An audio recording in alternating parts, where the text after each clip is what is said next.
سماج میں ڈاکٹر صاحب ہم دیکھتے ہیں جی کہ بہت زیادہ ریئیکشن پایا جاتا ہے، انفرادی طور پہ بھی آپ دیکھیے روڈز پہ آپ کو لڑائیاں نظر آتی ہیں. ہر وہ بندہ جس کا کسی پبلک سروس کے ساتھ تعلق ہے یا لوگوں کے ساتھ واسطہ پڑتا ہے وہ شدید ریئیکشن دیکھتا ہے، چھوٹی چھوٹی بات پہ لوگ لڑنے لگ پڑتے ہیں.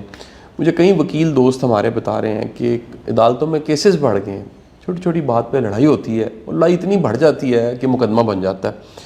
اس کے ساتھ ساتھ سر ایک آپ موب سائیکالوجی پہ بھی بات کیجئے کہ جب بھی لوگ اکٹھے ہوتے ہیں وہ توڑ پھوڑ شروع کر دیتے ہیں. دنیا میں کہیں بھی کوئی واقعہ ہوتا ہے اس کے ریئیکشن میں وہ یہاں توڑ پھوڑ شروع کر دیتے ہیں اور اس موب کو پھر سنبھالا نہیں جا سکتا. یہ آپ 70-74 سال کی تاریخ پاکستان کی اٹھا کے دیکھ لیں، ہماری جو ایک ریئیکٹیو اپروچ ہے سوسائٹی کی وہ بہت زیادہ بڑھ گئی ہے.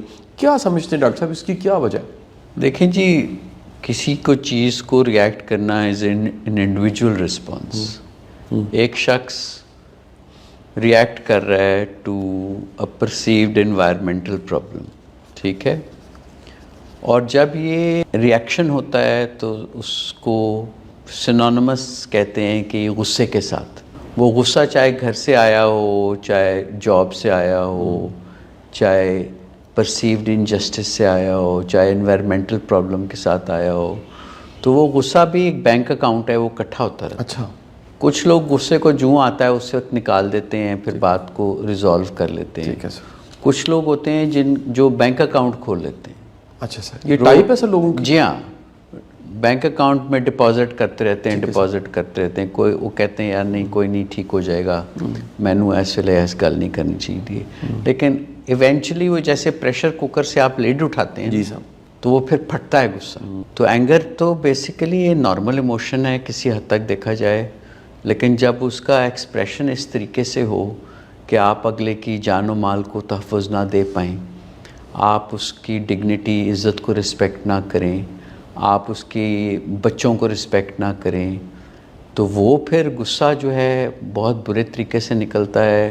مذہب نے بھی ہمیں بتایا ہے کہ غصے کو صحیح طرح کنٹرول کرنا چاہیے، اس کو ہمیں چینلائز کرنا چاہیے. غصہ should be seen as an opportunity to learn, ہے نا، کہ یار یہ مجھے اس بات پہ غصہ چڑھ رہا ہے تو کیوں غصہ چڑھ رہا ہے، اس کی کیا وجہ ہے، ٹھیک ہے سر، اس کو میں کیسے حل کر سکتا ہوں بجائے کہ میں اس دوسرے شخص کے ساتھ گالی گلوچ کروں یا اس کو پریشان کروں.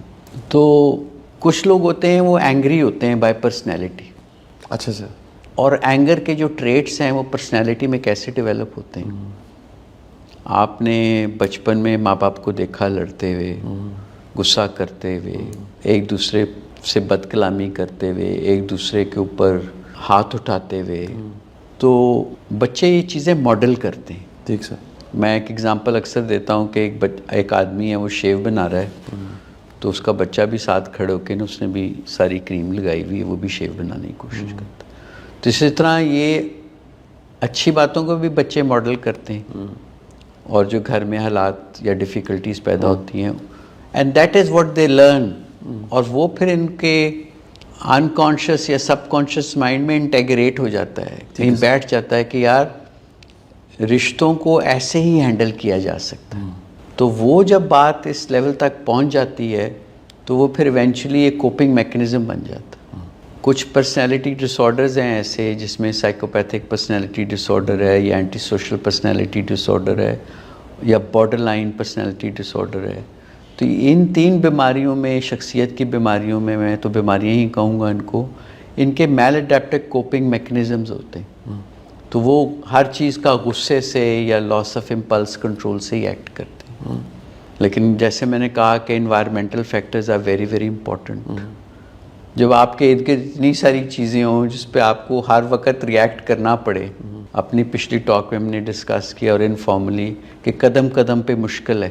ایسا آپ گھر سے نکلیں یہاں تک پہنچیں تو آپ 50 دفعہ سوچتے ہیں کہ یار یہ بندے نے لیفٹ سے کیوں لے گیا، یہ رائٹ ہینڈ ڈرائیو ہے، لیفٹ سے کیوں اوورٹیک کیا، ایک دم سے میرے آگے آ کے کیوں کھڑا ہو گیا، ایک دم سے اس نے بریک کیوں نہیں مار لی، پھر وہ کہہ رہا جی آپ کا قصور ہے. تو اس قدر انسرٹن انوائرمنٹ میں آپ کا اراؤزل سٹیٹ ہمیشہ بڑا رہتا ہے. ٹھیک ہے سر. جب آپ اراؤزڈ ہوتے ہیں تو آپ ظاہر اینکشس بھی فیل کرتے ہیں، اور اگر سڈن اراؤزل ہو تو آپ کا ریئیکشن بھی سڈن ہوگا. میں اکثر ہنس کے کہتا ہوں کہ جب میں انگلینڈ میں کئی سال میں نے گزارے، وہاں تھوڑا سا آدمی ڈپریسڈ ہو جاتا ہے کیونکہ سسٹمز اتنے اچھے بنے ہوئے ہیں کہ آرام سے ہر چیز کو آپ فالو کریں، کوئی سوچ بچار کی ضرورت نہیں ہے. وہاں انگزائٹی کا level, day to day anxiety کی بات کر رہا ہوں، everything is so predictable, تو آپ کو اتنی انگزائٹی رہتی ہی نہیں ہے. میں نے کبھی، وہ اور بات ہے کہ بندہ اداس ہو جاتا ہے، یار ملک میں نہیں ہے، کام زیادہ کرنا پڑ رہا ہے، لیکن پریڈکٹیبل انوائرمنٹ جو ہے نا اس میں anxiety is relatively less. Unpredictable environment میں انگزائٹی کا level is usually very high. ٹھیک ہے سر. اچھا، ایک کرونک فرسٹریشن ہے جو ہم دیکھ رہے ہیں نوجوانوں میں، اپنے ارد گرد لوگوں میں، بزنس مینوں میں. ہمارا ایک دوست ہے جو گاڑیاں بناتا ہے، تو اس سے میری بات چیت ہو رہی تھی، تو وہ کہتا کہ یار LCA ہی نہیں کھل رہی، مجھے تو پتہ نہیں میرے کاروبار کا کیا بنا ہوگا. گاڑیاں تیار ہیں، کسی کی بتی نہیں آئی میرے پاس، کسی کا ونگ مرر نہیں آیا، انجن لگ گیا، میں بیچ تو سکتا نہیں.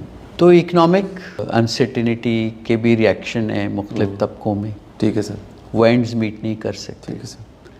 تو جب یہ ریئیکشن کلیکٹیو ہو جاتا ہے، یہ اینگر اکٹھے ہو جاتے ہیں یہ لوگ، صحیح. تو then that can lead to what is known as mob violence. Mob violence. صحیح. جی ہاں. ٹھیک سر. وہ اپنا اظہار کرنا چاہتے ہیں ان پبلک، اپنے غصے کو ایکسپریس کرنا چاہتے ہیں. ٹھیک ہے سر.